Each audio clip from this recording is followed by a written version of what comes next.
Karnataka high court ने धर्मस्थला मामले की तहकीकात पर लगी अबूरी रोक हटा दी है।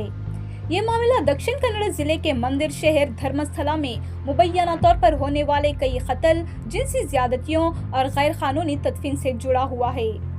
जस्टिस मोहम्मद नवाज ने 30 अक्टूबर को दिए गए स्टे ऑर्डर को खत्म करते हुए एसआईटी को तहकीकात दोबारा शुरू करने की इजाजत दे दी है।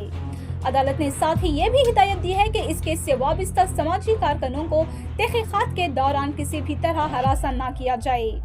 ये स्टे समाजी कारकुनों गिरीश मतनवर, महेश शेट्टी तिमरोडी, टी जयंत और विट्ठला गौड़ा की अर्जी पर दिया गया था।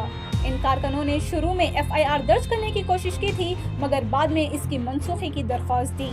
इनके वकील सीनियर एडवोकेट एस बालन ने अदालत को बताया कि इनके मुवक्किल तहकीकात के खिलाफ नहीं हैं, लेकिन उन्हें गिरफ्तारी का खदशा है, क्योंकि इन्हें भारतीय नागरिक सुरक्षा संहिता की दफा 35(3) के तहत नोटिस मौसूल हुए हैं। दूसरी जानिब रियासती हुकूमत ने कारकुनों की अर्जी की मुखालिफत की। हुकूमत ने अपने हल्फनामे में कहा कि नए शवाहिद सामने आए हैं, जिनकी बुनियाद पर तहकीकात को आगे बढ़ाना जरूरी है।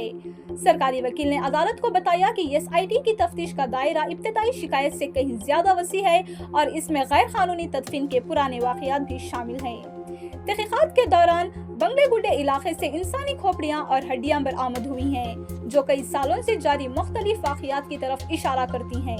हुकूमत ने अदालत को यकीन दिलाया है कि अगर कारकुनान तहकीकात में ताउन करें तो इनकी गिरफ्तारी नहीं की जाएगी। ये पूरा मामला एक विजिल ब्लोयर के इल्जामात से शुरू हुआ था, जिसने बाद में झूठी गवाही के इल्जाम में गिरफ्तारी दी। इसने दावा किया था कि 2 दहाई पहले धर्मस्थला के करीब से इसने जिनसी ज्यादती और कत्ल के शिकार अफराद की लाशें दफन की थी।